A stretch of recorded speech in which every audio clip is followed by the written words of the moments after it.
Restons debout pour un moment de prière. Inclinons nos têtes.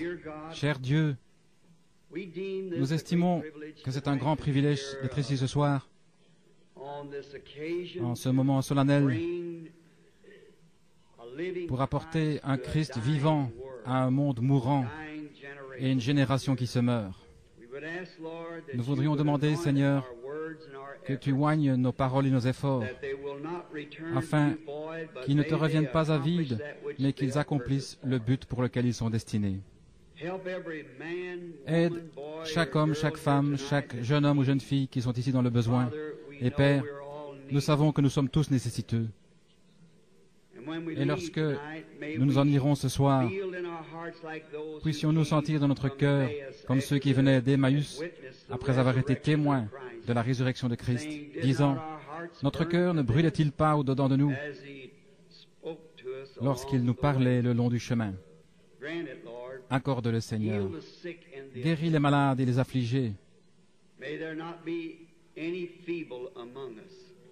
Qu'il n'y en ait aucun de faible au milieu de nous après la réunion ce soir. Et par-dessus tout, qu'il ne reste aucun incrédule, Seigneur.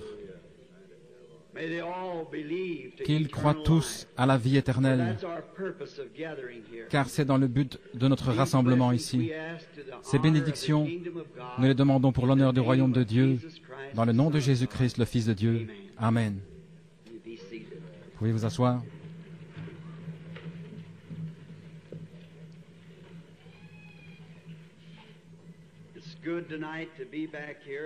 Il est bon de revenir ce soir. Je vois qu'il y en a quelques-uns debout là autour. Et je pense que les lignes téléphoniques sont ouvertes maintenant, avec différentes villes à travers le pays, San Francisco, Tucson et jusque dans l'Est. Et par le téléphone, nous leur adressons nos salutations. Nous sommes dans la salle ici ce soir, l'auditorium principal est comble, les allées et les murs sont pleines de gens debout. Et nous comprenons que demain soir, nous essaierons d'ouvrir un autre côté ici vers le gymnase et avoir une plus grande salle qui pourra peut-être accueillir 2000 personnes en plus. Ainsi, nous l'espérons pour demain. Car si l'auditoire est rempli ce soir, le premier soir, eh bien, nous croyons qu'il sera plus encore demain soir. Je vois qu'ils ont aussi placé des chaises supplémentaires ce soir. Nous sommes dans une grande expectative. Premièrement, la venue du Seigneur Jésus. Ensuite, le salut des âmes perdues qui vont le recevoir ce soir et être prêts pour sa venue quand il viendra, quand il apparaîtra. Je désire offrir une salutation spéciale et souhaiter la bienvenue à tous ces hommes de bien sur l'estrade, qui, à ce que je comprends, sont des ministres pour la plupart, 200 ou plus qui se tiennent sur l'estrade, et nous sommes certainement reconnaissants qu'ils soient ici. À vous tous, où que vous soyez dans les différentes parties du pays, je me rends compte que quelques-uns ici viennent d'outre-mer. Ainsi, nous sommes reconnaissants que vous soyez ici, à vous réjouir de cette communion avec nous, qui sommes dans l'expectative de ce que Dieu va nous donner pendant cette convention. Il semble que, depuis le moment où j'ai pensé revenir pour ces quelques jours de réunion, mon propre cœur était étrangement en alerte par un formidable sentiment que quelque chose est sur le point d'arriver. Je ne sais pas exactement ce que c'est, mais j'espère que c'est une grande révélation de Dieu qui nous préparera et fera de nous de meilleurs citoyens de son royaume alors que nous marchons dans ce monde obscur de péché et d'incrédulité. Ce terrain ce soir, ce lieu même, représente quelque chose de grand pour moi. Depuis que j'ai su qu'ils allaient construire cet auditoire ici, de l'école, j'ai désiré tenir une réunion à cet endroit. Je suis très reconnaissant au conseil d'administration de l'école et ceux qui l'ont gracieusement accordé. C'était à cet endroit exactement où ce bâtiment se tient ce soir qu'une grande chose est arrivée il y a quelque 30 ans, exactement sur le même terrain. Ce n'était rien d'autre qu'un champ de genêt en ce temps-là. Et je vivais dans une petite maison, juste là derrière, à environ 200 mètres. J'étais fort concerné à l'époque par le salut de mon père et de ma mère, qui sont tous deux partis ce soir. Et ce jour-là spécialement, je m'inquiétais au sujet de mon père. Je me souviens que je dormais sous le porche en ce temps chaud de l'été. Ceci est écrit, je crois, dans la brochure « Jésus-Christ, le même hier, aujourd'hui et pour toujours ». Ou bien, c'était dans la brochure intitulée « Je n'ai pas désobéi à la vision céleste ». Étant couché sous le porche, je fus soudain réveillé et un fardeau est venu sur mon cœur pour mon père. Comme beaucoup d'entre vous ici de la ville connaissiez mon père, je pense que c'était un grand homme, bien que pécheur, mais il avait une mauvaise habitude que j'ai toujours essayé de combattre autant que je l'ai pu, c'est la boisson. Cette nuit-là, il était en train de boire. Je me suis réveillé avec un lourd fardeau pour lui sur mon cœur. J'étais simplement en pyjama. J'ai enfilé mon pantalon tout en gardant ma veste de pyjama. Et je suis allé me promener dans ce champ de genêts, à l'endroit même où se tient ce bâtiment maintenant. Et je me suis agenouillé pour prier pour mon père. Et pendant que je priais et demandais à Dieu de le sauver, et de ne pas le laisser mourir pécheur, car je l'aimais. Pendant que j'étais en prière, je me suis levé pour regarder vers l'est, et j'ai eu une vision. Et juste au-dessus de moi, beaucoup connaissent la vision, se tenait le Seigneur Jésus. Maintenant, je ne suis pas allergique aux illusions, que je sache, mais les visions sont réelles. Et le Seigneur Jésus se tenait là, c'est la première fois que je le voyais dans une vision de ce type. Il était juste environ 3 mètres au-dessus de ma tête. Il se tenait dans les airs et avançait un pied, comme pour faire un pas. Il portait un vêtement blanc, bordé d'une frange sur le côté. Ses cheveux descendaient sur ses épaules. Il ressemblait à un homme dont parle la Bible, d'une 30aine d'années.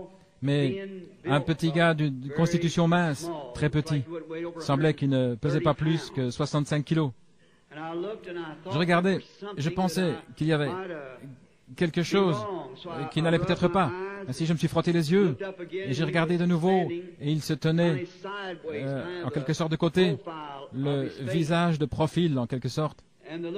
Et son regard ressemblait à celui que j'ai toujours vu en vision. C'était comme la tête du Christ d'Hoffmann à 30 ans. C'est la raison pour laquelle j'ai cela dans ma maison, sur ma littérature, partout où je peux la mettre, parce que c'est comme cela qu'elle est la plus ressemblante. Seulement, il paraissait plus petit. Comme je le regardais, je pensais, c'est pas possible que je suis en train de voir mon Seigneur. Je me tenais là, je dirais dans cette position-ci, et peut-être juste exactement en dessous de l'endroit où se trouve cette chaire ici maintenant. C'était quelque part dans les parages, dans un rayon de 35 à 45 mètres, pour autant que je puisse le mesurer de l'endroit où je me tiens ici, ce cercle. Je regardais et il se tenait là. Je me suis mordu le doigt pour savoir si je dormais. Vous savez comment? Il ne semblait pas qu'il pouvait en être ainsi. J'étais jeune dans le Seigneur, alors je prêchais depuis 6 mois environ. Je me suis mordu le doigt. J'ai pris un genêt, je l'ai brisé. Et beaucoup d'entre vous qui vivez dans le pays, vous savez, ces petits cure-dents qui sont dans les genêts. J'ai commencé à mâcher cela et j'ai dit, c'est pas possible, je suis en train de rêver. Voilà ma maison, il y a papa, maman et les enfants. Voilà l'endroit où se trouvait la vieille mare de la maison de briques où je chassais le canard, c'est environ 200 mètres. Et me voilà dans le champ. Il doit donc bien en être ainsi. J'ai donné un coup de pied par terre, j'ai tapé du pied, secoué la tête, je me suis tordu les mains, j'ai regardé de nouveau, encore une fois, et il se tenait toujours là. Et le vent commença à souffler, et je vis les genêts s'agiter, et quand le vent commença à souffler, son vêtement s'agitait. En même temps, comme les vêtements suspendus, un fil qui flotte au vent. Il se tenait là, et je le regardais. Je pensais, si je pouvais simplement jeter un regard sur son visage. Et il regardait vers l'est, juste dans cette direction. Il observait intensément. Et je me suis avancé pour voir son visage de plus près, mais je ne le voyais toujours pas très bien. Il avait les mains devant lui. C'était plutôt caché de l'endroit où je me tenais. Je me suis avancé à nouveau. Je me suis éclairci la voie comme ceci, pour voir si je pouvais attirer son attention. Mais il ne bougeait pas. Alors j'ai pensé, je vais peut-être l'appeler. Et quand j'ai dit « Jésus », il a tourné la tête.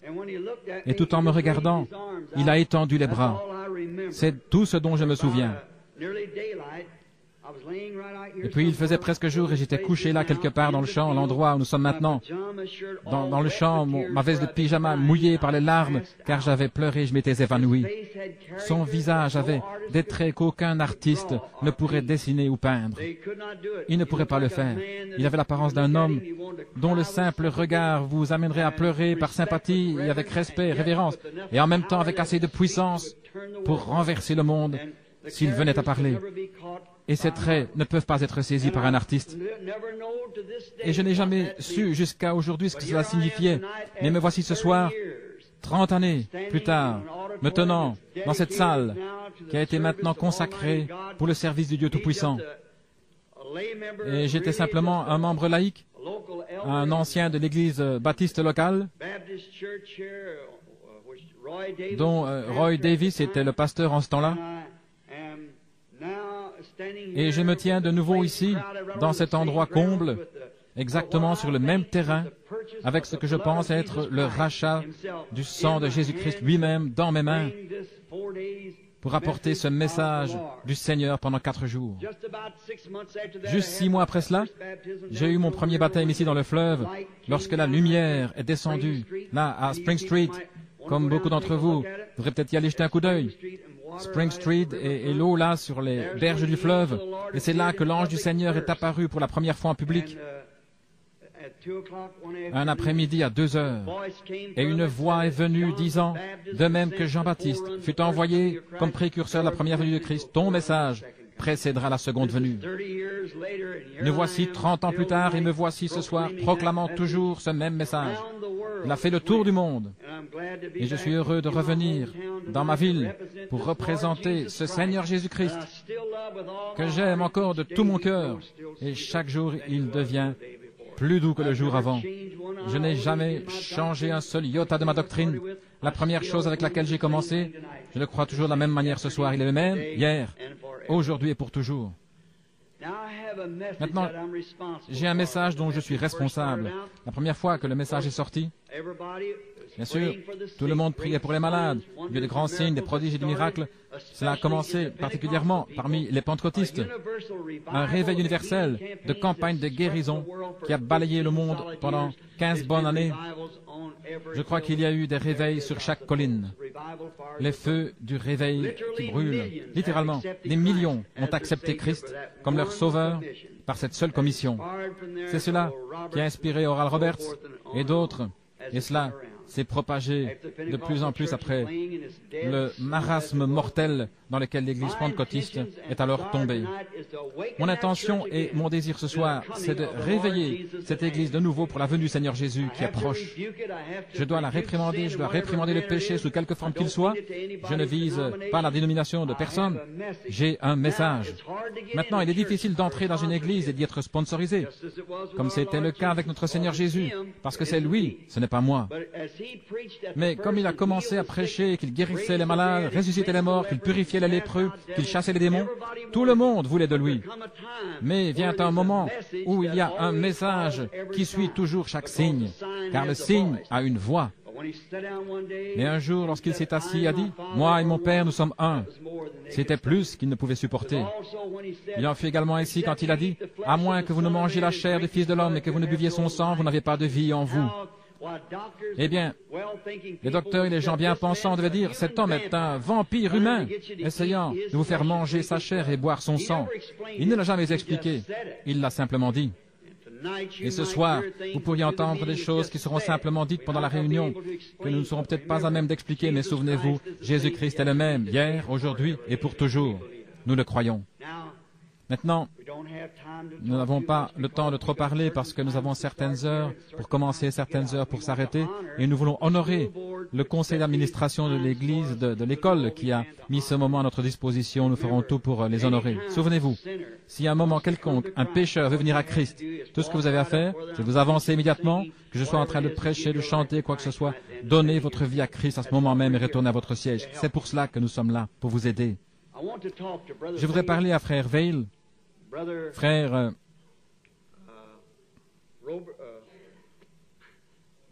Borders et les frères ici.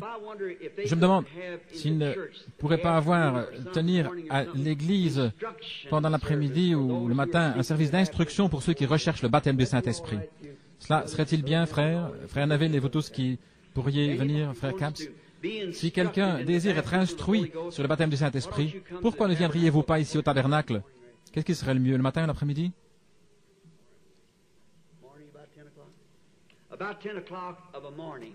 Le matin vers 10 heures. Si vous avez une question sur la doctrine, si vous avez une question sur le message, si on ne s'est jamais occupé de vous personnellement et que vous vouliez qu'on prie pour vous, ou si vous désirez connaître quelque chose de ce genre, pourquoi ne passez-vous pas là à 10 heures du matin pour voir ces hommes? Il y en aura un ou plusieurs d'entre eux là-bas pour instruire, prier pour les malades et répondre aux questions d'une manière personnelle. Venez simplement vers eux et ils seront heureux de vous aider par tous les moyens possibles. Maintenant, juste avant de nous approcher de la parole, nous désirons nous approcher à nouveau de l'auteur de la parole. Vous pourriez trop manger, vous pourriez trop boire, vous pourriez trop rire, vous pourriez trop marcher, mais vous ne prierez jamais trop. Je voudrais que les hommes prient en tout lieu en élevant des mains pures, sans doute ni colère. Prions. Cher Jésus, auteur de la parole de vie, et tu es cette parole. Nous nous approchons solennellement maintenant de toi, après que j'ai expliqué la vision dont tu m'as rendu témoignage qu'elle est véritable. Seigneur Jésus, je prie que tu oignes les paroles ce soir pour l'écoute de chaque oreille qui est sous le son divin. Et s'il y en a ici, ou qui écoutent à travers la nation, qui ne sont pas prêts à cette heure pour répondre aux défis de l'heure, le message venant de Dieu, qu'ils se repentent et soient prêts, car le royaume de Dieu s'approche. Nous prions pour qu'il en soit ainsi ce soir avec eux, qu'ils répondent aux défis de cette heure. Ô Dieu, je désire prier pour demander de l'aide, connaissant la responsabilité et ce que cela signifie de devoir répondre au jour du jugement de tout ce que j'aurais dit ici et ailleurs. Aide-moi à être entièrement sincère, Seigneur, dans tout ce que je fais ou ce que je dis dans ta parole, afin qu'elle puisse porter du fruit. Car ta commission était que cette parole ne quitte pas ta bouche, mais médite-la jour et nuit, pour que tu prennes garde à faire tout ce qui est écrit dans la loi. Car alors, tu feras réussir tes voies, alors tu prospéreras. Tu auras du succès. Ne t'ai-je pas commandé? Fortifie-toi et sois très courageux, car le Seigneur ton Dieu est avec toi partout où tu iras. Seigneur Jésus, accomplis-le ainsi ce soir. Nous te prions dans le nom de Jésus. Amen.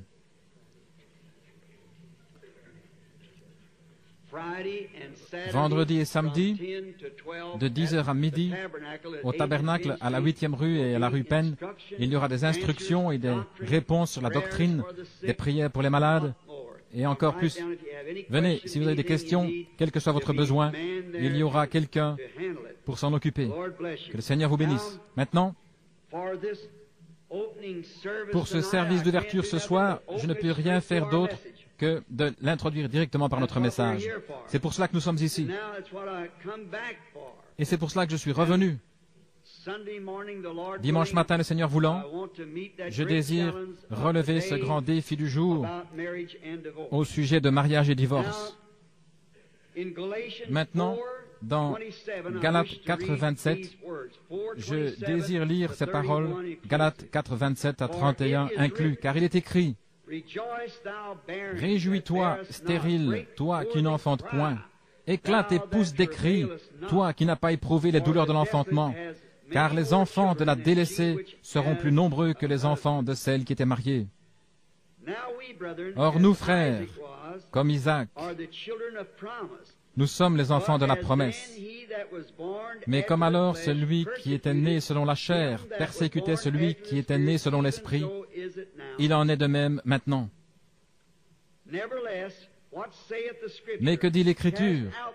Chasse l'esclave et son fils, car le fils de l'esclave n'héritera pas avec le fils de la femme libre. Ainsi, frères, nous ne sommes pas enfants de l'esclave, mais de la femme libre. Le Seigneur ajoute ses bénédictions à la lecture de sa parole. Maintenant, je crois qu'ici j'ai pris un texte comme ceci, très curieux, inhabituel. Et quelquefois, nous trouvons Dieu à ces heures dans des manières ou des choses curieuses, inhabituelles. Parce que Dieu est inhabituel, et ceux qui le servent réellement de tout leur cœur le servent d'une manière inhabituelle. Pour les choses ou les voies du monde, ce texte est intitulé « La semence n'hérite pas avec la balle ». Paul parle ici de la semence littérale des deux fils d'Abraham. Paul se place lui-même joyeusement dans une position de naissance par la femme libre. Et nous savons qu'Abraham a eu deux fils par deux femmes différentes. Dieu lui a fait une promesse que par Sarah, il y aurait un fils qui naîtrait et que par ce fils, le monde serait béni. Toutes les nations seraient bénies par ce fils. Et on croit communément, particulièrement parmi les Juifs, que c'était Isaac. Mais non. Ce fils promis d'Abraham, c'est Jésus. Et il est de la semence royale promise d'Abraham. Mais Abraham a eu deux fils, l'un par Agar, qui était la servante de sa femme, une jolie et charmante servante égyptienne qu'Abraham avait prise là-bas en Égypte pour en faire la servante de sa femme. Et Sarah, pensant que Dieu ne serait pas capable d'accomplir sa promesse, elle dit à Abraham de prendre sa servante Agar et de se marier avec elle. La polygamie était légale en ces jours-là. Pour avoir l'enfant, que c'était de cette façon que Dieu l'avait prévu, qu'elle ne devait avoir l'enfant que par Agar. Mais nous découvrons qu'il n'en était pas ainsi. Nous comprenons aussi que Dieu est rendu parfait en trois. Dieu est rendu parfait en trois. La grâce est en 5, l'accomplissement est en 7, comme le monde. Dieu est rendu parfait en Père, Fils et Saint-Esprit. C'est la perfection de la divinité. Le tout formant un seul Dieu en trois manifestations de trois attributs d'une seule fonction, ou trois fonctions dans une seule divinité. Maintenant, il y a aussi trois dans la perfection des étapes de la grâce pour l'Église. La justification, la sanctification, le baptême du Saint-Esprit. Cela consiste en la nouvelle naissance, juste le type de la naissance naturelle. Lorsqu'une femme donne naissance à un enfant, la première chose qui vient, c'est l'eau, ensuite le sang, puis la vie. La Bible dit dans 1 Jean 5, 7 ou 7, 5, je crois, il y en a trois qui rendent témoignage dans le ciel, le Père, la parole qui était le Fils, et le Saint-Esprit. Ces trois sont un. Et il y en a trois qui rendent témoignage sur la terre, la parole, l'eau, le sang et l'esprit. L'eau, le sang et l'esprit. Ces trois sont d'accord en un. Or, le Père, le Fils et le Saint-Esprit sont un. Vous ne pouvez pas avoir le Père sans avoir le Fils. Vous ne pouvez pas avoir le Fils sans avoir le Saint-Esprit. Mais vous pouvez être justifié sans être sanctifié. Vous pouvez être sanctifié sans être rempli du Saint-Esprit. Nous avons prouvé que c'était dans l'ordre de la nature. Je peux paraître étrange à beaucoup d'entre vous.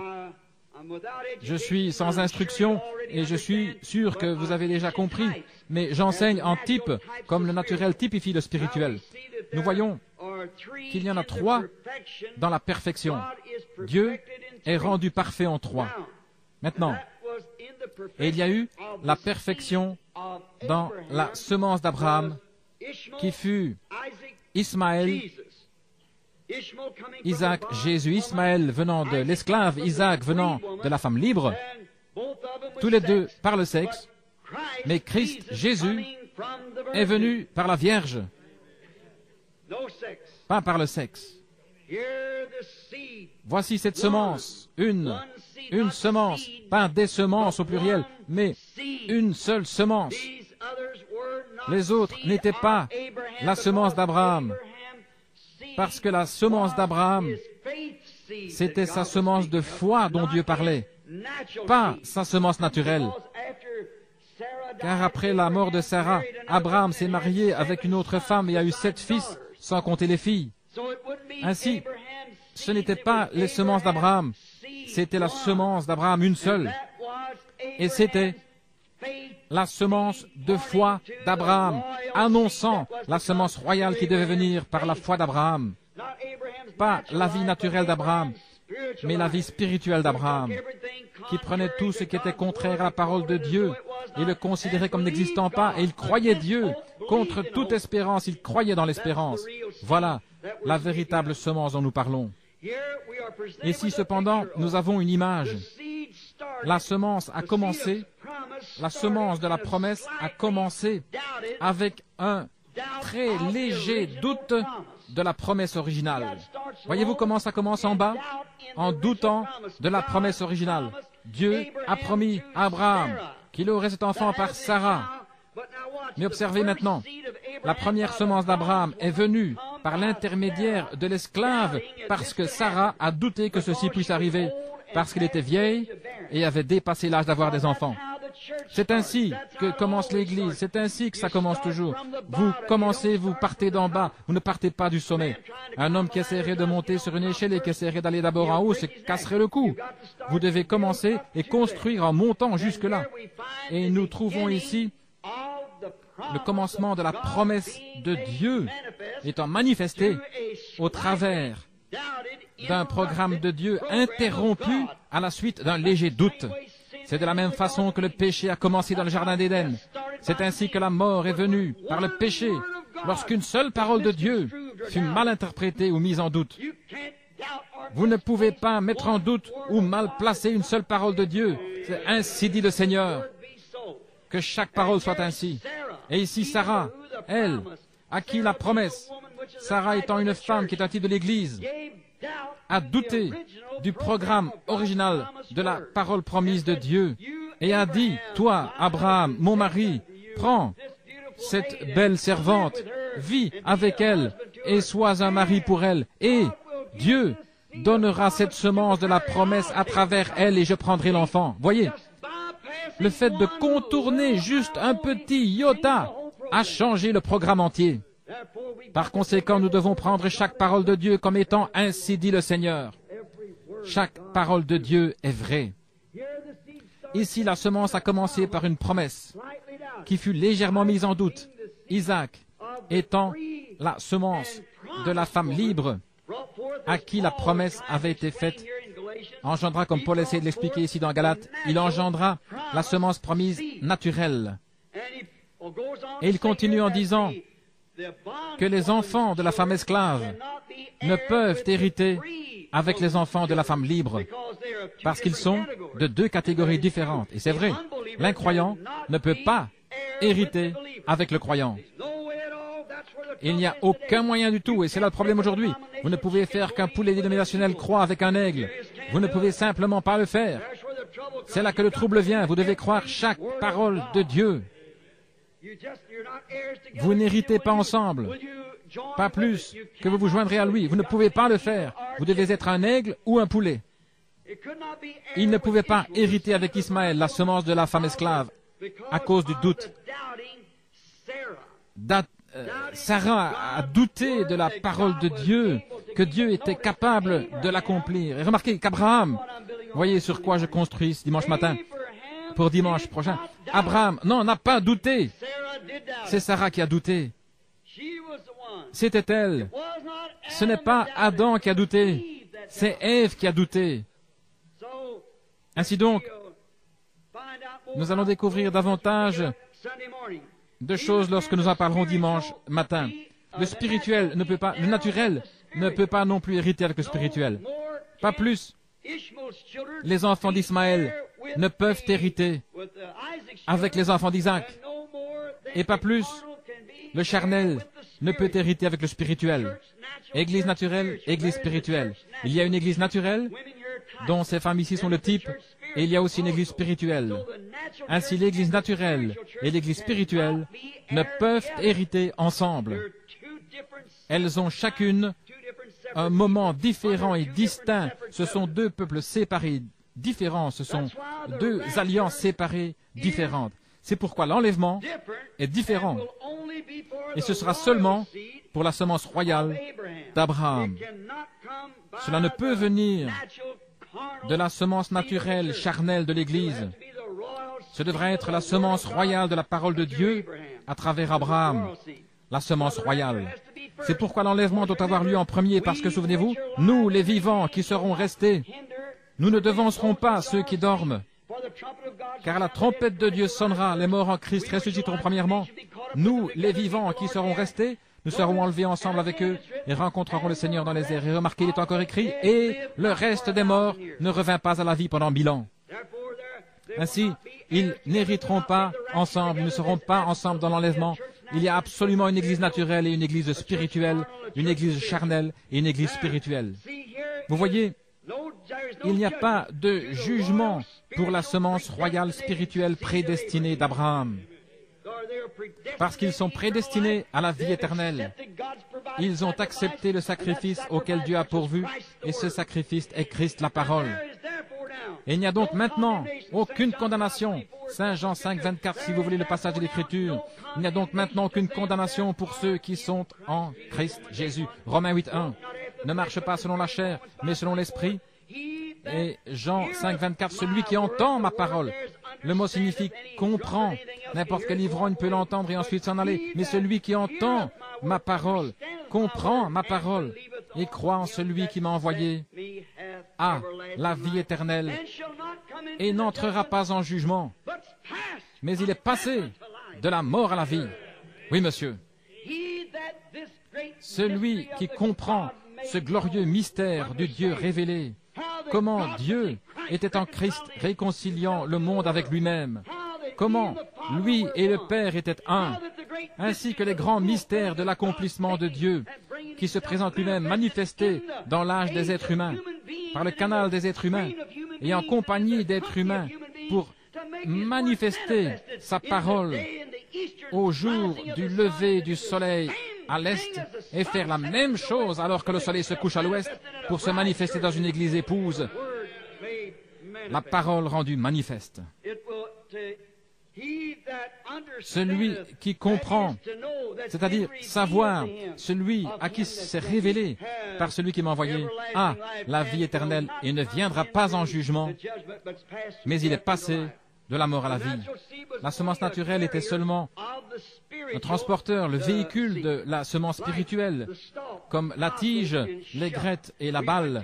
Nous en avons déjà parlé dans un autre message, mais j'aimerais le revoir un petit peu, y revenir juste une minute. Maintenant ici, il y a 3 étapes pour la semence qui nous montre la véritable image, les 3 étapes de la semence naturelle sur la terre. Ainsi, lorsqu'une semence est plantée, elle produit une tige de laquelle sortent des petites pousses, puis l'aigrette, ensuite le pollen s'attache à cela, et puis la balle, et enfin à nouveau la semence. Observez les étapes de cette parfaite parabole ici et comment elle a exactement développé le type, car Dieu est l'auteur de toute la nature. Par conséquent, la nature ne peut pas faillir, pas plus que Dieu ne peut faillir, parce qu'il était celui qui a placé les choses dans leur état pour que nous puissions les regarder et les voir. Remarquez, Agar, la tige, qui fut la première partie du développement de la semence, elle ne ressemblait en rien à la semence. C'était la tige, parce qu'elle était une femme esclave. Pas du tout dans la promesse, mais rien à voir avec la parole. Juste un porteur de la semence.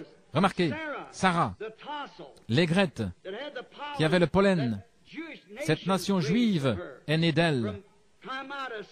De Sarah descendit Isaac, d'Isaac descendit Jacob, Jacob engendra les patriarches, et les patriarches engendrèrent une nation. Marie, la Vierge, la foi, produisit la véritable semence, parole spirituelle faite chair. Voyez, les trois femmes par qui cette semence a été transportée. L'une d'elles était en fait une adultère dans la polygamie. La seconde était une femme libre, et la troisième n'eut pas du tout besoin d'avoir affaire au sexe, mais par la foi, elle crut la parole de Dieu. Agar, Sarah et Agar, c'étaient toutes les deux par le sexe, mais Marie était vierge, par la puissance d'une parole promise de Dieu. C'est vrai. La tige, Agar, deux épouses, ont douté de la promesse. Mais observez ce que cela a produit lorsqu'Agar, la seconde femme d'Abraham, qui n'était seulement en fait qu'une concubine, mais elle a donné naissance à un homme. Quel genre d'homme était-ce? La Bible dit qu'il était un homme sauvage. Il vivait de son arc, et personne ne pouvait le vaincre. Impossible de l'apprivoiser, de le convertir. Il était irrégénéré. On ne pouvait l'apprivoiser. C'était un homme sauvage, parce qu'il venait du contraire de la parole de Dieu. Et tout ce qui est contraire, tout prédicateur, tout membre laïque, toute église qui est contraire à la parole de Dieu, produira un groupe adultère sauvage d'Hollywood, mondain, qui ne peut rester avec la parole non adultérée, sans mélange, parce que ce n'est même pas inclus dans la promesse. Non, Sarah, la véritable épouse de la promesse, l'aigrette produisit un homme ayant un esprit doux. En retour, il engendra une nation promise qui servait Dieu. Mais Marie, sans le sexe du tout, mais ayant cru la parole promise, quand elle était vierge, sans connaître d'homme, et l'ange du Seigneur l'a rencontrée, disant, « Je te salue Marie, bénie sois-tu parmi les femmes, car Dieu est avec toi. » Et elle a dit, « Comment ces choses se produiront-elles » L'ange répondit, « Le Saint-Esprit te converira de son nombre. » Il n'en avait jamais été ainsi au cours des âges, mais Marie a cru Dieu. Elle a dit, « Voici la servante du Seigneur. » Elle crut la parole. Comment fit-elle pour l'avoir? Elle savait qu'Agar avait eu un bébé par un désir sexuel avec Abraham. Et Sarah a eu un bébé par un désir sexuel avec Abraham. Les enfants de la promesse, l'esclave, la femme libre. Mais ici, il lui est demandé de croire, de contribuer à la foi qui était en Abraham, qui croyait l'impossible. Aussi longtemps que Dieu a dit qu'il en serait ainsi, c'est parfait. Elle crut Dieu, sans poser de questions. Elle a dit, « Voici la servante du Seigneur. Peu importe combien de critiques je dois subir du monde, mais qu'il me soit fait selon ta parole. » Là est venue la semence authentique. Sarah n'avait pas pu le faire parce que c'était par le sexe, c'est vrai. Et Sarah non plus, car c'était le sexe. Pas plus que l'Église qui est dans le sectarisme.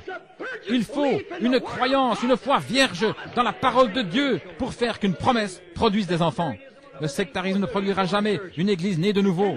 Il ne peut pas le faire. Cela produira un substitut, produira quelque chose qui l'imite, quelque chose qui essaye de lui ressembler.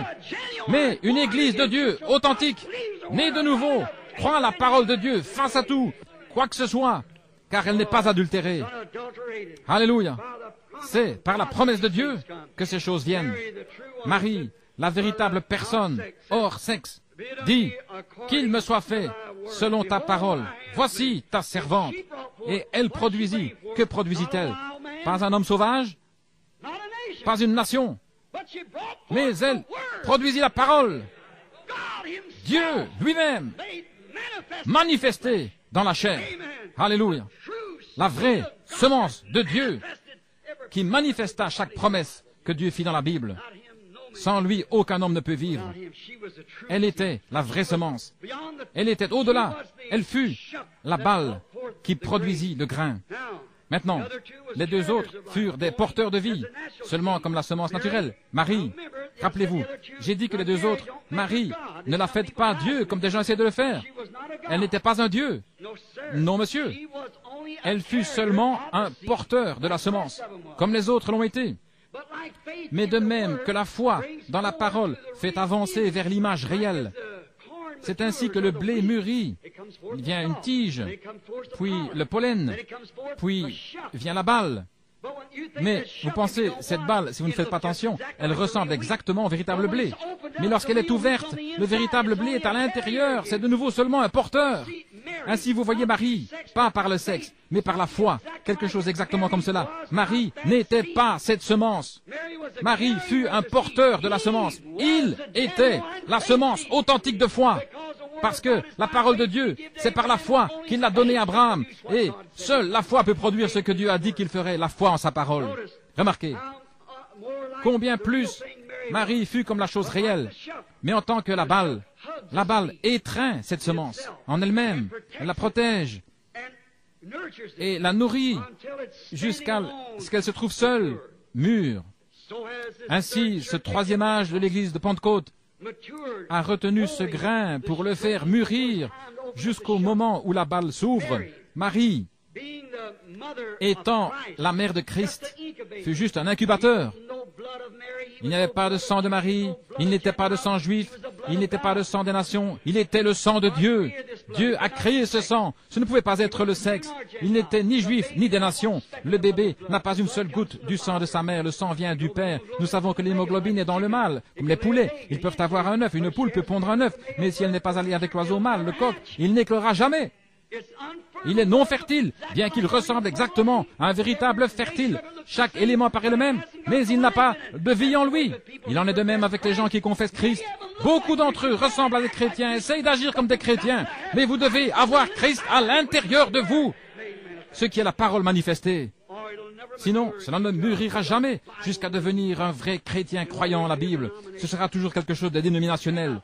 Il ne peut pas vivre parce qu'il n'a pas de vie en lui pour vivre. Un œuf ne peut éclore, il pourrit là dans le nid si la poule n'est pas allée avec l'oiseau mâle. C'est juste comme les membres d'une église. Vous pouvez les pouponner, en faire des diacres et tout le reste. Mais vous avez un nid plein d'œufs pourris tant qu'ils ne sont pas accouplés au mâle. La balle était un porteur, elle nourrissait la semence, c'est vrai. Alors, voici, la semence elle-même doit quitter la balle, ou la balle doit se retirer de la semence pour permettre à celle-ci de s'exposer au soleil et arriver à maturité. Nous voyons tout en type. Voyez ici maintenant combien elle est proche, l'Église de ces derniers jours se met à ressembler à la semence elle-même. Regardez comme cette dénomination de Pentecôte qui s'est levée dans les derniers jours, nous l'expliquerons un peu plus tard, comment ils arrivent presque à ressembler exactement à la semence.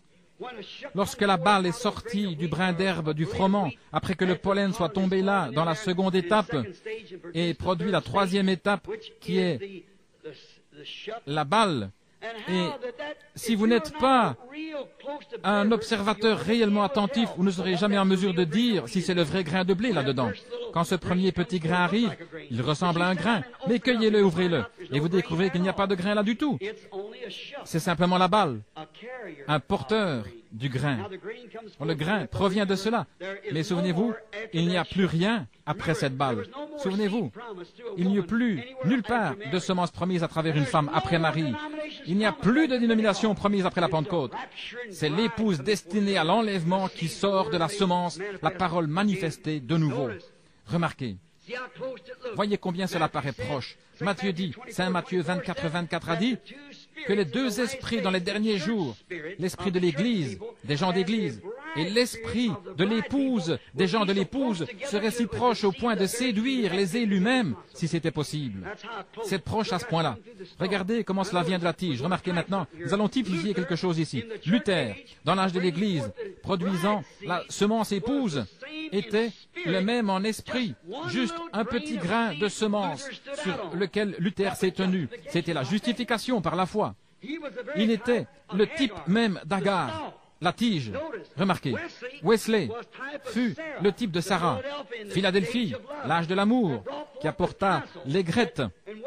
Dans l'âge de Wesley, il y eut plus de missionnaires que nous n'avons dans aucun autre âge. Le temps de John Wesley fut le grand âge missionnaire. Mais la Pentecôte représente Marie. Marie, la dernière étape. Or, elle n'était pas la semence. Cependant, la vie de la semence était en elle. Mais elle n'était pas encore arrivée à maturité. Oh, je me sens très religieux. Elle n'était pas encore arrivée à maturité. Elle était là, mais elle n'était pas arrivée à maturité. Ainsi en est-il avec notre âge pentecôtiste dans lequel nous vivons. Il doit arriver une parole de Dieu qui est non dénominationnelle, en dehors du domaine de cette dénomination. Luther s'est arrêté sur la première parole, le juste vivra par la foi. Wesley eut deux paroles, la sanctification. La seconde, œuvre de grâce, bien déterminée. La Pentecôte eut la troisième parole, la restauration des dons. Mais la semence entière doit venir. Voyez comment, avec une seule parole, ils ont fait une dénomination, avec une autre parole et une autre parole. Mais il doit y avoir quelque chose qui ne peut servir à faire une dénomination. C'est la totalité de la vie qu'il y a là-dedans qui doit se manifester de nouveau dans une épouse. Il ne peut plus y avoir aucun âge de l'Église après ceci. Nous sommes à la fin, frères et sœurs. Nous y sommes, nous sommes arrivés. Grâce soit rendue à Dieu. Amen. Maintenant, nous voyons que ces choses sont tout ce qu'il y a de plus vrai. Alors nous remarquons que si elle est l'aigrette, ou si Wesley est l'aigrette, alors la Pentecôte est la balle, ce qui est l'étape suivante de la venue du grain. Mes frères, sœurs, la tige n'est pas le grain. L'aigrette non plus n'est pas le grain. La balle n'est pas non plus le grain. Bien qu'à chaque fois, en mûrissant, cela ressemble davantage au grain. La tige ne ressemble pas au grain. Ensuite, que vient-il? L'aigrette, un petit bulbe, elle ressemble plus au grain que le brin d'herbe. Que vient-il après? La balle. Elle contient le grain, elle nourrit le grain. Regardons maintenant la promesse que Dieu a faite à Abraham. Ta semence, parlant spirituellement, n'importe lequel d'entre nous sait cela, il parlait de Christ et non d'Isaac, à travers sa semence de foi. Remarquez, la première vint par une esclave. Cela ne ressemblait en rien à la promesse. Dieu n'a pas besoin de revenir sur sa parole pour qui que ce soit. Dieu dit comment elle arriverait et c'est de cette façon qu'elle viendra. Mais Sarah, une représentation de l'Église, un type de l'Église, elle découvrit, elle dit, eh bien je crois que c'est un peu trop phénoménal, je ne peux tout simplement pas arriver à y croire. Aussi va prendre Agar et prends-la pour femme. Voyez-vous là, cette tige-là ne ressemblait pas du tout à la promesse. Mais quand ce fut le tour de Sarah, cela paraissait assez bien. Cela ressemble bien davantage à la promesse. Mais cependant, ce ne fut pas encore la promesse authentique parce que Israël, en Isaac, a failli et a renié la semence véritable lorsqu'elle est venue. Alléluia. Ne soyez pas excités, ne courez pas. Cela ne vous fera pas de mal. Il renia la semence, la crucifia et le pendit à la croix. Comme Paul le disait ici, la semence de la femme esclave n'a-t-elle pas persécuté la semence de la femme libre? Et ainsi, la semence de la dénomination persécute le grain authentique. Il doit toujours en être ainsi. Ils n'hériteront pas ensemble, ils ne sont pas associés ensemble, ils sont absolument de deux promesses différentes, deux époques différentes, deux peuples tout à fait différents. L'un l'épouse et l'autre une église. Pas de comparaison du tout entre elles. Mais cependant, elles ne sont pas la semence dont la venue était promise. Ni Sarah, ni Agar, ni Sarah, ni Marie ne furent la semence. Marie n'était pas la semence, elle était un porteur, un véhicule de la semence. Elle l'avait nourri, elle l'avait produit depuis son sein, exactement comme la balle produit la vraie semence de son sein. Mais la balle n'est pas la semence. Elle est tout près de la semence. Elle est bien serrée autour de la semence. Pour en revenir à la tige, la vie se diffuse tout le long de la tige. Et quand vient le pollen, elle se concentre. Mais lorsque vient la balle, elle est exactement comme si c'était la semence. Et sa forme est à peu près comme la semence. Jésus nous a dit que ce qui arriverait dans les derniers jours, que ce serait si près au point de séduire les élus eux-mêmes si c'était possible. Mais alors la semence provient de là, et la balle, la vie quitte la balle, et la balle est un porteur, et c'est exactement ce qu'ont été nos dénominations des porteurs. Luther, Wesley, les pentecôtistes. Et maintenant, c'est le moment pour la semence d'apparaître. Remarquez, Marie n'était pas la semence. La balle, l'aigrette et la tige n'étaient que des porteurs d'une partie de la parole. Pas toute la parole. Luther eut la justification. Wesley eut la sanctification. Les pentecôtistes eurent la restauration des dons. Mais lorsque la parole vint, or il pouvait produire cela, cette justification qui sauve un homme. Croyez cela? Certainement, c'est un porteur de la parole. De même que je crois que la tige est une partie du blé, certainement. Mais c'est un porteur. Elle n'est pas la vie. Ensuite est venue la sanctification. Combien croient la sanctification? Si vous croyez la Bible, vous devez y croire, certainement. Ainsi, ce n'est quand même pas. C'est un peu plus, 2 mots de plus. Mais alors, vient la Pentecôte, la restauration des dons, le parler en langue. Ils l'ont appelé l'évidence initiale du Saint-Esprit. Et là, ils l'appellent cela l'évidence initiale. Qui a produit quoi? La balle. Mais ils en ont fait une dénomination. Mais quand vous commencez à dire, moi et mon Père, nous sommes un et ces autres choses, alors la balle se retire de cela. Mais la véritable Église épouse, authentique, produira l'entière parole de Dieu dans sa plénitude et sa force. Car il est le même, hier, aujourd'hui et pour toujours. Notez que dans le sein de Marie, il y avait la semence. Mais lorsque la semence fut mise au monde, elle a dit, je viens pour faire la volonté de celui qui m'a envoyé. Moi et mon Père, nous sommes un. Si je ne fais pas ces œuvres, ne me croyez pas. Voilà la semence. Lequel d'entre vous peut m'accuser d'incrédulité? Ce que la Bible avait promis que je ferais, je l'ai fait. Dieu l'a confirmé à travers moi, dit-il. Qui peut me dire maintenant? La semence. Mais la semence en Marie, la balle était près d'être cela, mais elle ne l'était pas. C'était toujours en son sein. Remarquez, dans l'âge pentecôtiste, à travers l'âge luthérien, à travers l'âge wesleyen, il y eut la même chose à travers cet âge pentecôtiste. Maintenant, remarquez, mais à l'ouverture des 7 sceaux, Apocalypse 10, la parole entière doit naître en manifestation à nouveau et confirmée par l'Esprit de Dieu dans toute sa force, comme elle le fut quand elle était ici sur la terre, manifestée de la même manière, faisant les mêmes choses qu'elle fit lorsqu'elle était ici sur la terre. Amen. Hébreux 13:8 dit que Jésus-Christ est le même, hier, aujourd'hui et pour toujours. Dans Saint Luc 17:30, Jésus dit, dans les derniers jours, comme il en était au jour de Sodome, de même le Fils de l'homme se révélera de nouveau. La même chose. Le monde est dans une condition sodomite et l'Église est entrée avec lui dans Sodome, comme l'ont fait Lot et sa femme. Et je dis qu'il y a une Église élue quelque part dans ce monde qui s'est retirée de ces choses et qui se tient à l'écart. Et la manifestation de Dieu a attiré son attention. Nous sommes dans les derniers jours. La balle a fait entrer sa force dans la semence. Elle est sortie, a continué. C'était une bonne balle, mais elle a fait son temps. Vous voyez, c'est l'épouse parole de l'époux parole. La semence naturelle d'Abraham, Isaac et Jacob, ou plutôt la semence naturelle d'Ismaël, la semence naturelle d'Isaac, et ainsi de suite, devait aller dans le sol pour produire cette autre semence, produire Jésus. Et ces autres doivent faire ainsi de même. Les semences doivent sécher. Je veux dire, les balles doivent sécher, le pollen doit sécher, et tout doit mourir pour que la semence puisse paraître. C'est de cette façon qu'il en était dans chaque âge. Les dénominations étaient les porteurs d'une partie de celle-ci. La parole en est une partie car elle a été cachée aux sages réformateurs, scellée loin d'eux, jusqu'à l'âge où les aigles apparaissent. La Bible le dit. Oui, monsieur, parce que cela nous a été promis dans Malachie 4. Exactement. Il l'a caché aux yeux des sages et des intelligents. C'est alors que dernièrement nous avons parcouru le livre de l'Apocalypse et nous avons découvert que les 3 messagers ou ces êtres vivants qui vinrent, chacun était tout à fait en rapport avec Luther, chacun ensemença exactement le suivant, qui est le bœuf et les différents êtres être vivant de la Bible, cela passa par la justification, la sanctification, même jusqu'aux pentecôtistes. Mais le quatrième, c'était un aigle. C'est vrai. Et Dieu le suscita au cours de cet âge. Ainsi, il devait venir au cours de cet âge pour être correct. Oui, monsieur, la promesse de l'aigle de Malachie 4 étant accomplie. Jésus n'était pas de Marie, mais il est venu à travers Marie.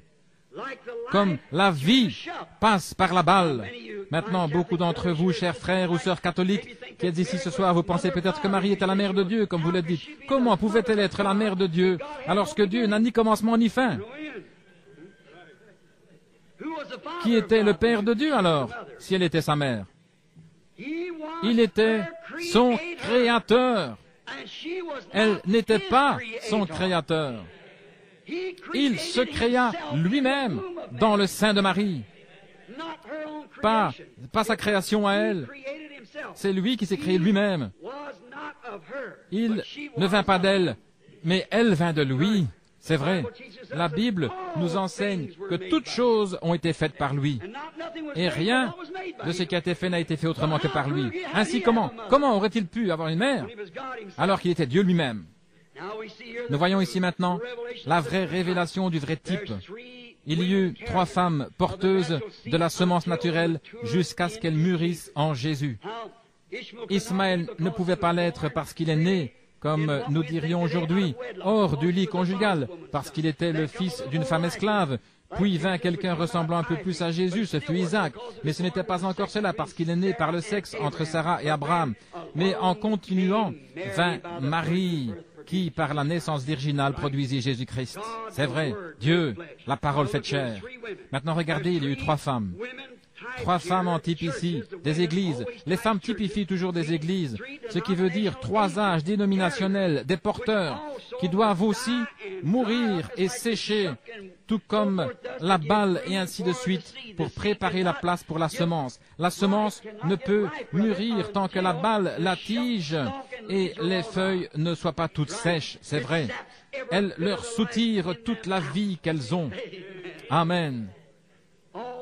Tout ce qu'il y avait en elle, plus. Sinon, elle ne peut pas y arriver.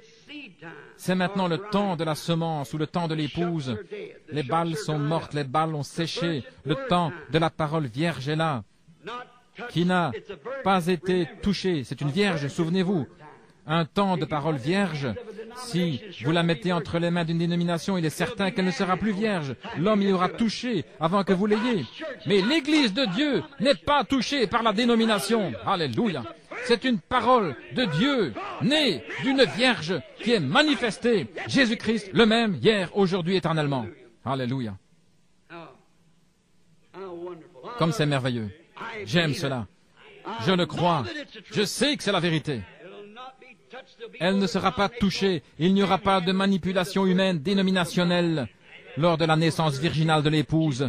Non, monsieur, elle a reçu l'ordre de Dieu de sortir de cette chose. Ne touchez pas à leurs choses impures. Ils deviennent des vautours. Cela me rappelle quelque chose alors que je venais de Phoenix l'autre jour, en retournant à Tucson après la réunion. L'Esprit de Dieu attira mon attention sur quelque chose. Alors que mon épouse et moi, nous étions en train de parler en roulant, les enfants étaient endormis à l'arrière de la voiture, il se faisait tard. Il attira mon attention sur un faucon. Et j'observais ce faucon un petit peu, et je l'ai étudié. C'est le type même de l'Église aujourd'hui. Maintenant, pour autant que nous le sachions, le faucon a perdu son identification de sa création originale. C'est exact. Il était autrefois semblable à un aigle, son grand frère, le faucon. Mais maintenant, il ne vole plus dans les cieux pour chasser sa manne céleste. Il s'est ramolli. Il ne vole plus dans les cieux. Il sautille simplement sur le sol comme un vautour. Il se tient sur un poteau téléphonique et saute de ci, de là, à la recherche de lapins morts. Le faucon n'a pas été fait pour cela. Non. Il a été fait pour être semblable à l'aigle. Maintenant, c'est exactement comme l'Église. Elle a été faite pour être semblable à l'aigle. Elle devait avoir sa place dans les lieux célestes, mais au lieu de cela, elle s'est ramollie. Il ne vole plus dans l'inconnu, dans l'azur. Non, monsieur. Elle dépend de ces règles modernes d'adoption, d'éducation, de théologie, de quelques dénominations faites de main d'homme, cherchant un tas de lapins morts, à moitié pourris ou autre chose. Il sautille sur le sol, c'est vrai. Un faucon. Voyez-vous ce que ça signifie? L'aigle n'a pas changé du tout. Il reste un aigle. Un faucon ne s'élève plus dans les cieux pour attraper sa manne fraîche là-haut. Mais il dépend de ce qu'il peut trouver qui est déjà mort. Un faucon n'est pas censé rester là par terre, mais observez un vieux faucon aujourd'hui. Suivez une route et vous verrez les fils téléphoniques couverts de faucons, attendant de trouver quelque chose qui a été tué, quelque chose de pourri. Il fait comme s'il n'avait pas d'ailes suffisantes pour voler. Vous constaterez bientôt qu'il sera constamment sur le sol, maintenu à terre, parce qu'il s'est ramolli. Il ne se sert plus de la force que Dieu lui avait donnée. Son identification particulière était de planer dans les cieux et d'observer d'en haut. Mais maintenant, il est descendu. Il ne peut même plus lever les yeux. Sa pensée est centrée sur des lapins morts. Ce qu'il peut trouver sur la route, quelques moufettes, un opossum ou quelque chose qui aurait été écrasé. Il n'est pas un aigle, mais quelque chose qui lui ressemble. Exactement comme l'Église, qui dépend d'une nourriture morte. Il y a bien des années, du temps de Luther, Wesley ou des pentecôtistes. Elle regarde en arrière vers des credos humains, au lieu de voler dans les lieux célestes de la parole, où toutes choses sont possibles à ceux qui croient. Il a pris les habitudes des buses, ces choses mortes qui sont laissées pour les vautours, le monde. L'instruction et les choses comme cela ont été laissées pour le monde, pas pour l'Église. Il est si ramolli, sans vigueur, qu'il ne peut plus s'élever dans les cieux. Céleste, aride, où toutes choses sont possibles à ceux qui croient. Il reste assis, il dit, eh bien, docteur Hunt, elle a dit que ma dénomination ne le croit pas de cette manière-là. Oh, vous, espèce de faucon perverti. Vous avez peur de prendre position sur les promesses de Dieu. Vous dites, eh bien, le temps des miracles est passé. Vous êtes mou. Vous avez peur d'utiliser vos ailes et de voler là. Êtes-vous devenu trop mou pour une réunion de prière? Êtes-vous arrivé au point d'avoir peur de rester plus de 10 minutes à l'hôtel? Vous sautiez comme un vautour qui mange de la charogne morte sur le sol. Oui, monsieur, le faucon est trop mou pour pouvoir encore supporter ce qui est aride. Il saute comme un vautour et mange de la nourriture de vautour. Voilà ce que c'est vrai. Au point qu'il commence à ressembler à un vautour. Il agit comme un vautour. Il n'a plus rien d'un faucon. Il est plus un vautour qu'un faucon. Un faucon est censé planer, non pas se tenir sur un poteau téléphonique et guetter un lapin mort pour ensuite aller là-bas, sauter de ci, de là sur la route, comme un vautour. C'est à peu près la façon de l'Église aujourd'hui. À quoi bon monter là-haut et voler alentour alors que je peux avoir des lapins ici? Mais ils sont morts, ils sont pourris, ils sont contaminés. Autrefois, ils étaient bons. Ainsi en est-il de la doctrine des luthériens, de Wesley, des pentecôtistes. Pourquoi mangez-vous comme un vautour? Il y avait de la manne fraîche qui tombait des cieux chaque nuit pour les enfants d'Israël. Lorsqu'ils voyageaient, tout ce qui était laissé était contaminé. Nous avions l'habitude de dire dans notre endroit, c'est plein de vermine. Il y a trop de vermine dans les expériences aujourd'hui. Nos religions sont basées sur ce que quelqu'un d'autre a dit. Et que la promesse est pour un autre âge. Un homme est venu me voir il n'y a pas longtemps, un prédicateur baptiste, il est venu chez moi pour me dire, vous savez, je vais vous simplement vous corriger sur quelque chose. Je lui ai dit sur quoi? Il a dit, vous essayez d'enseigner que dans cet âge-ci, une doctrine apostolique, l'âge apostolique est terminé. J'ai dit quand? Je vous dirai lorsqu'il a commencé et vous me direz lorsqu'il s'est arrêté. Vous croyez la parole? Il a dit oui. Je dis très bien. Maintenant, vous croyez que l'âge apostolique a commencé le jour de la Pentecôte? Il a dit oui. Je dis, alors celui qui parlait, l'apôtre Pierre, il a dit ces paroles. Et souvenez-vous, Jésus a dit, celui qui en retranchera un mot ou il ajoutera une parole, sa part sera retranchée du livre de vie. C'est pour un prédicateur ou quiconque a son nom dans le livre. J'ai dit, Pierre a dit, repentez-vous chacun d'entre vous et soyez baptisés dans le nom de Jésus-Christ pour la rémission des péchés et vous recevrez le don du Saint-Esprit. Car la promesse est pour vous et pour vos enfants, pour ceux qui sont au loin, aussi grand nombre que le Seigneur Dieu les appellera. Alors, quand est-ce que ça s'est terminé? Nous y sommes encore. C'est une bande de faucons qui se sont transformés en buses et sautillent autour d'une carcasse morte qu'un autre âge a tué pour eux. C'est vrai. Plus de la manne fraîche qui vient des cieux. Ils n'en veulent pas. Ils ne peuvent pas avoir de réunion de prière. Ils ne sont pas des aigles pour commencer. Mous, pas vigoureux. Ils sautillent simplement là aux alentours. Nos dénominations modernes sont ainsi, elles s'appuient sur l'enseignement d'une théologie humaine qui essaye d'expliquer, de se débarrasser par des explications ces choses. Et ils acceptent cela. Ils ne veulent pas prendre la parole qui dit que Jésus-Christ est le même hier, aujourd'hui, éternellement. Ils ne veulent pas prendre Malachie 4. Ils ne veulent pas prendre toutes les autres promesses concernant ce jour-ci et qui disent combien l'âge de l'Église, comme le prophète l'a dit, il y aura de la lumière au temps du soir. Ils ne prennent pas ceci. Ils veulent sautiller autour de ce que quelque organisation pentecôtiste a tué il y a 100 ans et manger de la manne à moitié pourrie. C'est vrai. Remarquez, l'Église est si charnelle. Elle se nourrit d'une charogne mondaine, des choses mortes du monde exactement, comme le fait le vautour. La politique dans l'Église, ils ne laissent pas le Saint-Esprit envoyer un homme vers une Église. Ils doivent avoir une politique et voir si la dénomination va le recevoir ou pas. C'est vrai, ils aiment le monde, ils s'habillent comme le monde, ressemblent au monde, ils agissent comme le monde, ils sont des vautours comme le monde, ils sont paresseux, mous, font des compromis. Comme c'est ça, un point c'est tout. Avez-vous déjà vu un aigle faire des compromis? Non, monsieur! Il n'y a pas de compromis en lui. Et c'est pareil pour un chrétien authentique, il n'est pas mou. Il va chasser jusqu'à ce qu'il trouve. Amen. Oui, monsieur, il trouvera sa nourriture. Il veut de la manne fraîche. Il va descendre et creuser jusqu'à ce qu'il la trouve. Il va voler de plus en plus haut. Si ce n'est pas dans cette vallée, il s'élèvera un peu plus haut. Plus vous allez haut, mieux vous allez voir.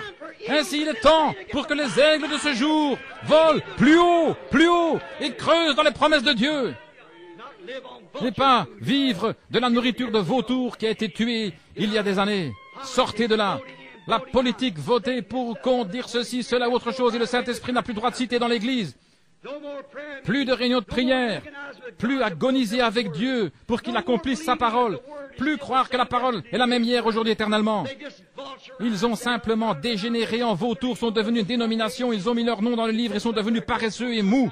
Ils se tiennent là-bas en savourant une sorte de charogne morte, alors qu'ils devraient être au moins des faucons qui sont des frères semblables à l'aigle.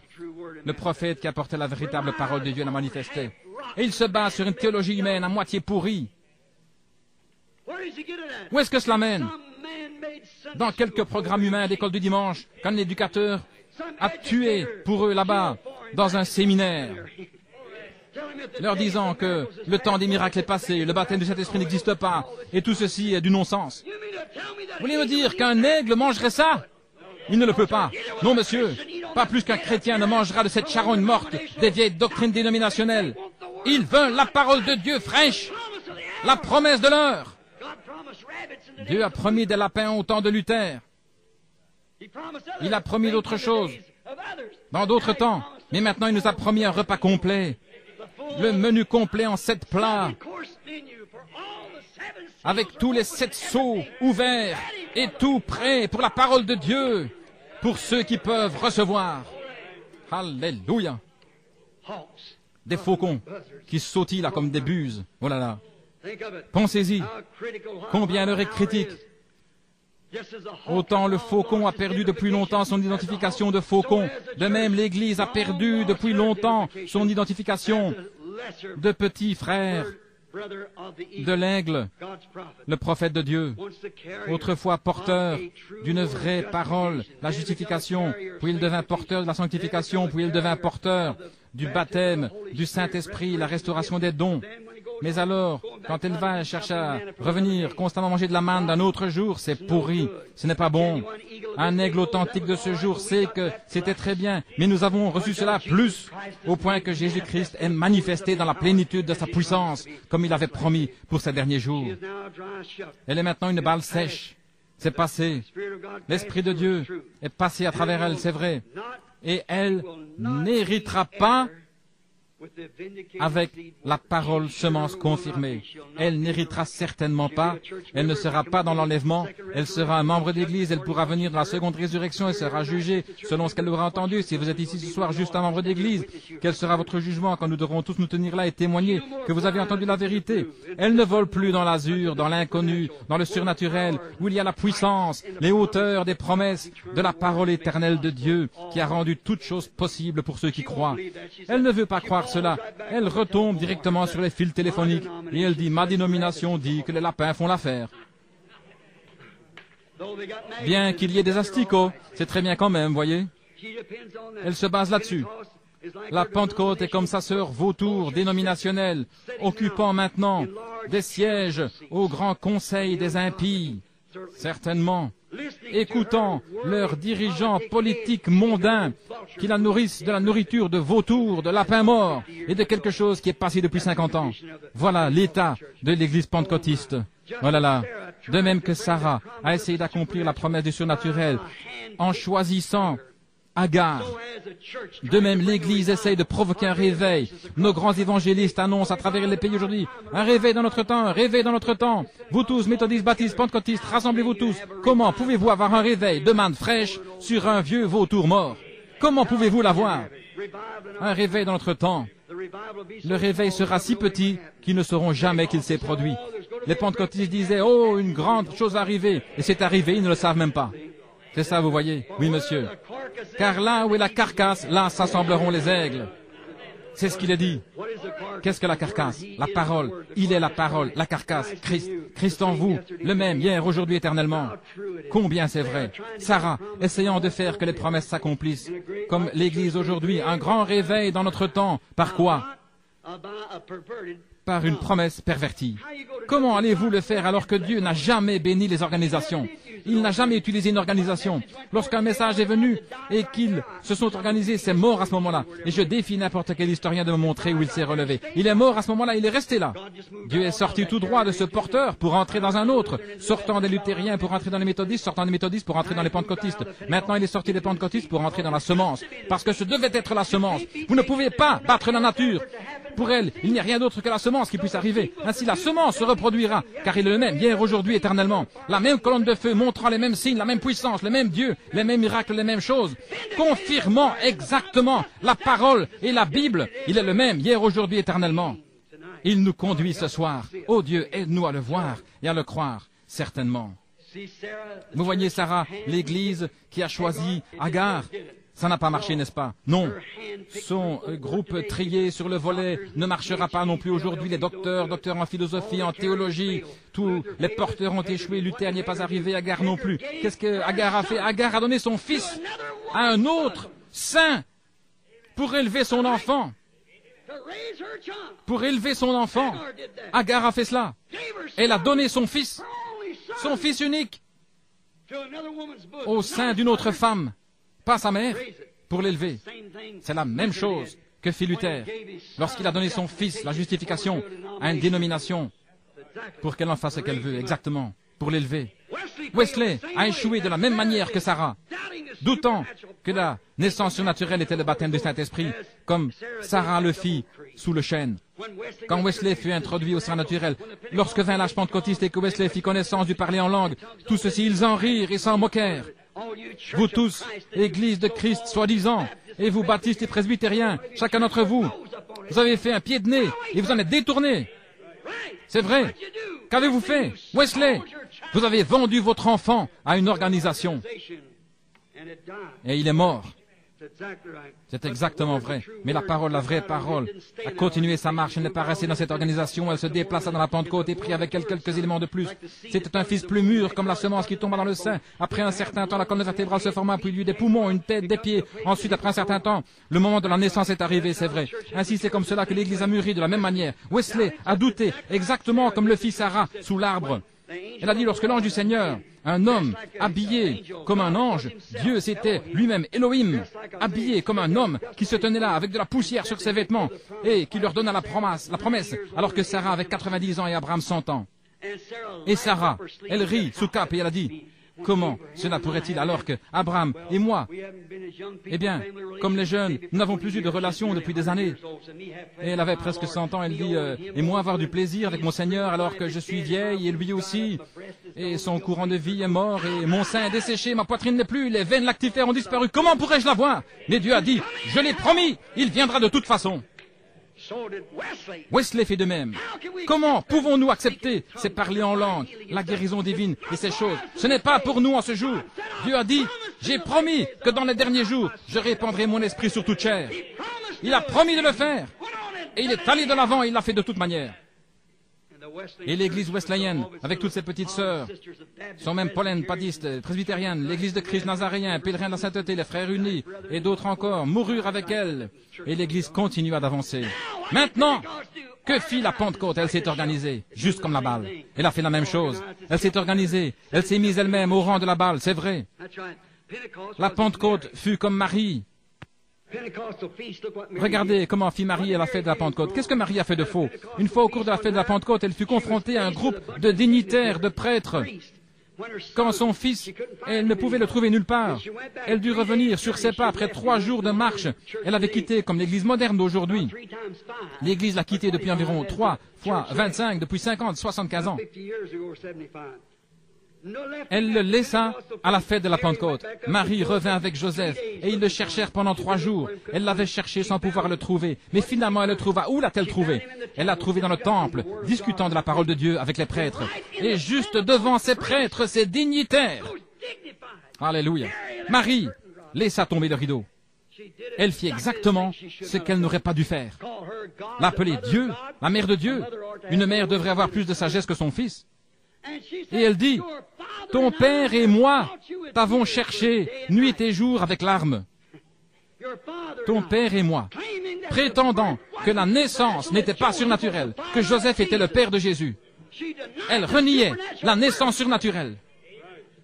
La Pentecôte prit le parler en langue. Ils renièrent la naissance de la parole. C'est exactement ce qu'ils ont fait. Ils en prendront une partie, mais laisseront l'autre. La Pentecôte a renié la naissance de la parole comme Marie l'a fait. Mais observez, il n'y aura plus d'organisation après ceci. Observez la parole elle-même, âgée seulement de 12 ans. Simplement une toute petite chose qui se trouvait là, dans la balle. Il a dit, « Ne sais-tu pas que je dois m'occuper aux affaires de mon père ?» La parole a corrigé l'Église juste là. Pourquoi fais-tu toutes ces choses? Tu sais que tu ne peux pas faire ceci. Nous fermerons nos portes, nous ne te laisserons pas entrer. Car ne sais-tu pas que je dois m'occuper des affaires de mon père? Certainement, certainement. Le véritable charme surnaturel prétendit simplement qu'il était le fils de Joseph, un simple homme, ou comme le fit la Pentecôte, qu'il était un parmi 3. Oh, je sais que ça blesse. 1 parmi 3, mais il était tous les 3 en un. Mais les pentecôtistes, oh oui, il est le Fils du Père, du Saint-Esprit. Oh là là. Mais la véritable parole parle sans détour et dit, il n'y en a pas 3, mais il n'y en a qu'1. Vous ne connaissez pas la parole de Dieu? Ça n'en fait pas 3 mais 1. Remarquez, il n'y aura plus de porteurs, d'églises mères, de dénominations, après cette balle porteuse, parce qu'après la balle, il n'y a plus, à ce moment-là, il ne reste plus rien que le grain. Est-ce vrai? Il faut que ce soit le grain, ça doit être la même sorte que ce qui est entré dans le sol. Jésus-Christ, le même, hier, aujourd'hui, éternellement. Un esprit vient sur l'épouse pour faire les mêmes choses qu'il a faites. Voyez? C'est la nouvelle reproduction du grain. La parole, même jeune, a parlé pour elle-même. Et tu ne sais pas que je dois m'occuper des affaires de mon Père?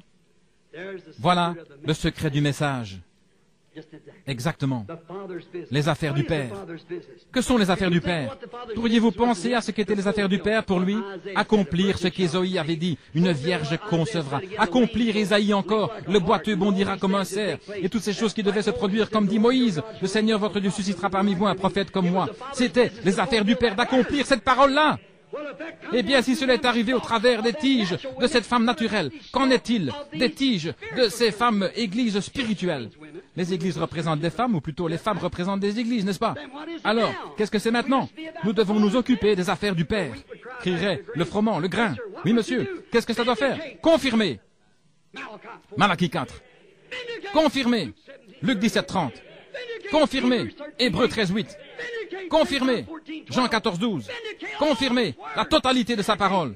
Confirmer Hébreux. Je veux dire, Apocalypse chapitre 10. L'ouverture des 7 sceaux. Et les mystères de Dieu. Même jusqu'à la semence du serpent. Et que tout serait manifesté. Mariage et divorce. Et tous ces autres mystères qui avaient été cachés sous les piliers pendant toutes ces années aux théologiens et ainsi de suite. Mais maintenant, c'est l'heure. Voilà les affaires du Père. Vous pensez qu'ils le recevraient? Ils veulent être revêtus de dignité et disent, notre dénomination n'enseigne pas cela. Mais la Bible le fait. C'est vrai, Dieu prouve que c'est vrai. Assurément, c'est cela. accomplissant cet âge dans lequel les 7 sceaux prouvent simplement que les dénominations ont juste été des porteurs. C'est un autre aspect des affaires du Père. Prouver. Et les affaires du Père maintenant, c'est de vous montrer que ces dénominations ne sont pas siennes. Ce sont des systèmes humains qui renient la parole. C'est vrai. Remarquez, vous dites, quoi, Marie, la grande Vierge, à la croix, il ne l'a jamais appelée mère. Il l'a appelée femme, un porteur, pas une mère. C'est vrai, elle fut le porteur de la parole, mais elle n'était pas la parole. Il était la parole. Oh oui, notez aussi, elle ne fut pas identifiée avec lui dans la résurrection. Il est mort et ressuscité parce qu'il était la parole. Elle fut juste un porteur. Elle mourut et est toujours dans la tombe. C'est vrai. Ainsi, elle fut juste un porteur, pas sa mère, pas Dieu. Elle fut juste un porteur comme sont les églises, c'est vrai. Cela montre qu'elle fut simplement un porteur par la parole. Terminons en disant ceci. Oh, faucons pentecôtistes, en train de sauter de ci, de là comme des vautours, prenant part au monde comme le fait le reste d'entre eux, ayant une forme de piété suffisamment pour séduire les élus même si c'était possible, mais reniant ce qui en fait la force, comme le prophète le dit ici, un parfait exemple de ce que la parole de Dieu prédit dans les derniers jours, une église de l'âge de Laodicée, nue, aveugle, misérable, pauvre, malheureuse, et ne le sachant pas, prétendant qu'elle est grande et riche, n'ayant besoin de rien, et ne sachant pas qu'elle a été changée d'un faucon, un frère semblable au prophète pour préserver l'intégrité de la parole de Dieu, elle a été changée en vautour, nourrissant ces gens de lapins ecclésiastiques morts. C'est exactement la vérité. Réveillez-vous! Oh là là! Comment pouvez-vous vous attendre à être identifié ou héritier avec les aigles quand il y a de telles choses dans cette grande heure où l'enlèvement est proche? Ô chrétiens, ô croyants, si vous avez été un croyant partiel, continuez à assister aux réunions pour quelque temps, voulez-vous. Je crois que nous avons quelque chose ici, que le Seigneur désire vous faire connaître. Il est tard, je ne peux pas aller plus loin, je dois m'arrêter, peut-être finir demain soir. Mais regardez, inclinons la tête juste un moment.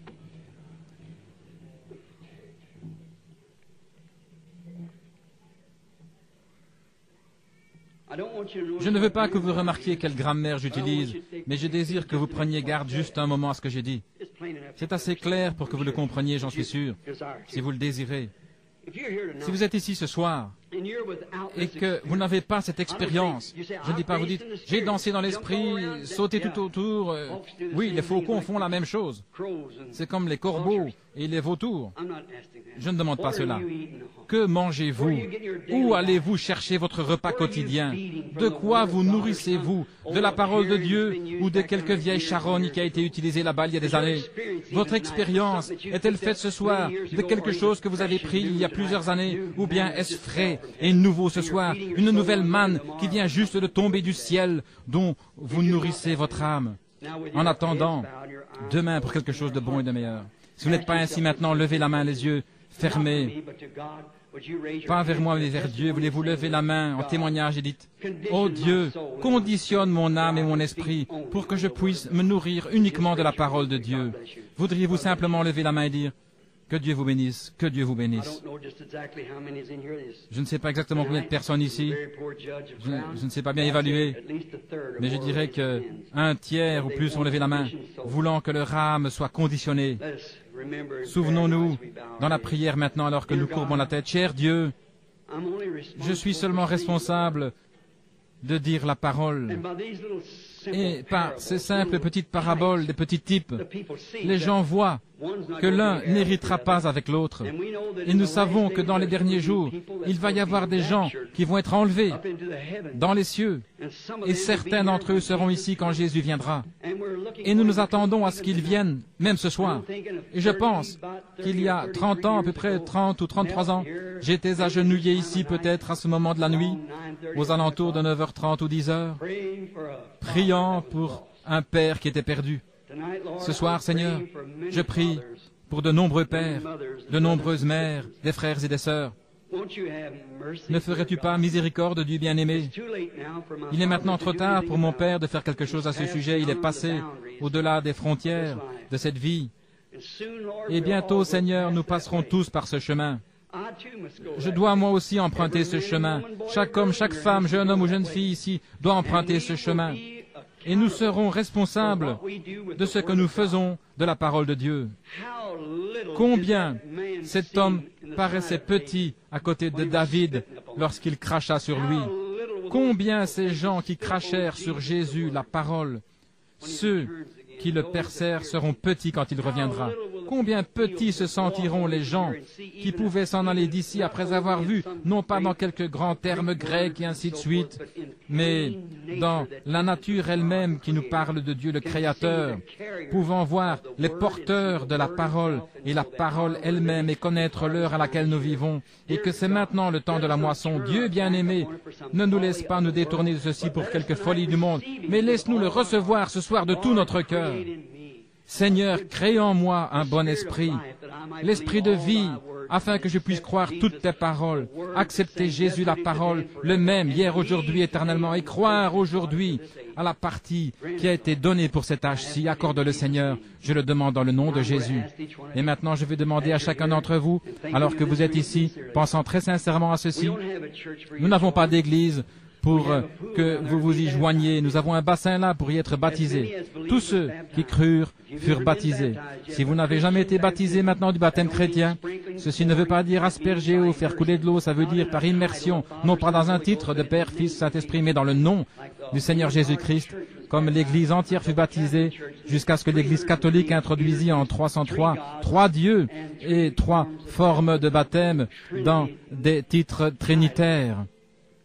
Si vous n'avez pas encore eu cela, venez demain matin à 10 heures. Il y a des vêtements, des robes, tout ce qu'il faut qui vous attendent là-bas. Ne voulez-vous pas venir vous joindre à Jésus-Christ? Non, pas à nous. Nous n'avons pas même une église ici pour prendre soin de vous. Allez à l'église de votre choix, d'où que vous veniez. Mais s'il vous plaît, croyez cette parole. La croyez-vous? Dites Amen. Que Dieu vous bénisse. S'il y a quelque chose que nous pouvons faire pour vous aider, nous sommes ici pour le faire. Maintenant, je sais qu'il y a des malades ici. Notre temps s'est écoulé ce soir pour avoir une ligne de prière. Peut-être pourrons-nous quand même l'avoir. Je désire que chacun d'entre vous, vous posiez les mains sur quelqu'un à côté de vous. Et sans aucun doute, vous posez vos mains sur un aigle. Peut-être un aigle qui avait mangé de la nourriture de vautour quelque part et qui en est dégoûté, il en est malade, ils n'en veulent plus. Ils veulent en sortir. Ils sont malades, dégoûtés, ils en ont assez, ils sont ici ce soir et voient ce que les aigles peuvent réellement manger. La parole et avoir un Christ vivant parmi eux, se montrant vivant le même hier, aujourd'hui, éternellement. Ils ne veulent pas hériter avec la balle. Elle doit être brûlée. Toute la paille doit être brûlée. La moissonneuse vient pour battre le blé et le séparer. Vous voulez être du blé. Il y en a quelques-uns qui sont malades, certains physiquement. Je désire que vous priez pour votre frère, sœur, aigle là. Alors que je prie pour vous ici, puisse l'Esprit de Dieu venir sur vous. Souvenez-vous, je vous donne la nourriture de l'aigle, la promesse de Dieu.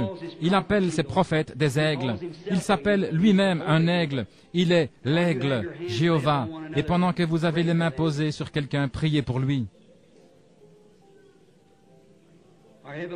Notre Père céleste, ta parole dit que la dernière commission que tu as donnée à ton Église fut « Allez dans le monde entier, prêcher l'Évangile ». Ce sont les ordres généraux. Celui qui croira et sera baptisé sera sauvé, celui qui ne croira pas sera condamné. Ces signes suivront ceux qui croient.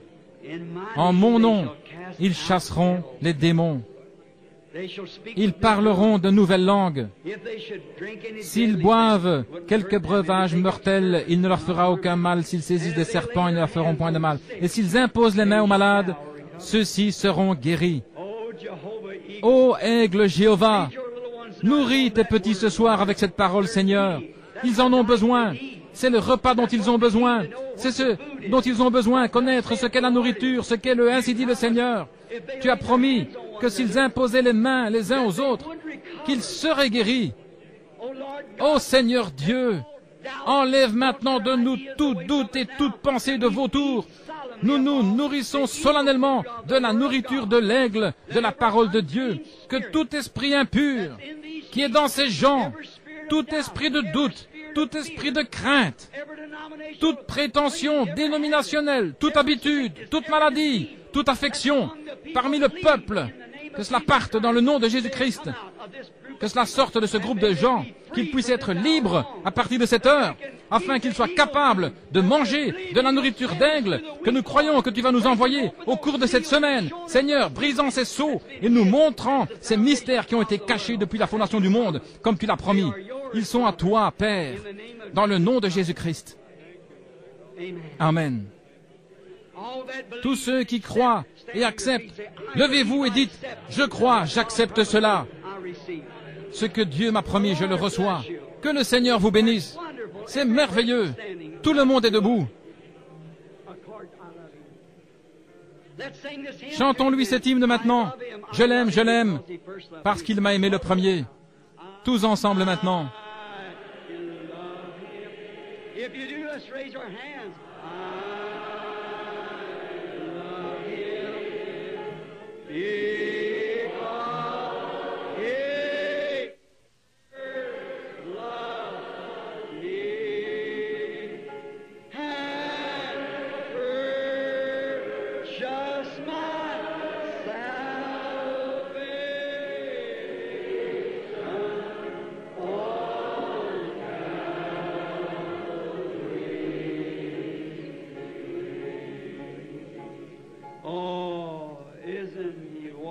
Oh, n'est-il pas merveilleux?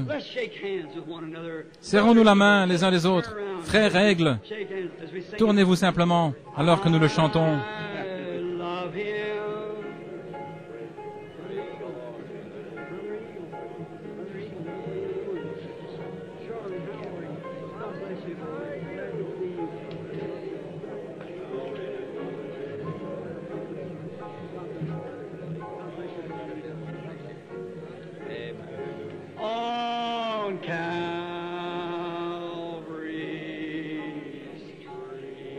Let's raise our hands again to him.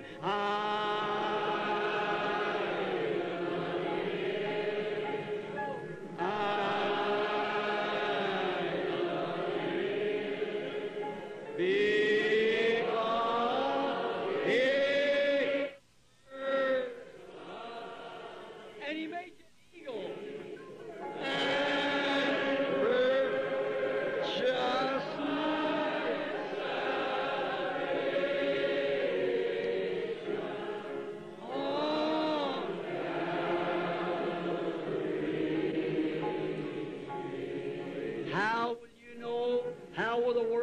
Comment saurez-vous, comment le monde saura-t-il que vous aimez Jésus? Parce que nous nous aimons les uns les autres. C'est ainsi que le monde... Vous voyez, Dieu voit votre foi, le monde voit vos actions. Aimez-vous les uns les autres, soyez aimables les uns avec les autres, parlez l'un de l'autre avec patience et toute instruction supplémentaire que nous pouvons donner concernant le baptême, la recherche du Saint-Esprit. Nous n'avons pas suffisamment de salle ici pour faire cela, vous comprenez. L'appel à l'autel. Si Dieu vous a convaincu que ceci est vrai, que Jésus-Christ est le même hier, aujourd'hui, éternellement, et que vous désirez vous joindre à lui, allez, soyez baptisés demain dans son nom. Il y aura là-bas des hommes pour vous instruire. Nous ferons tout ce que nous pourrons pour vous aider.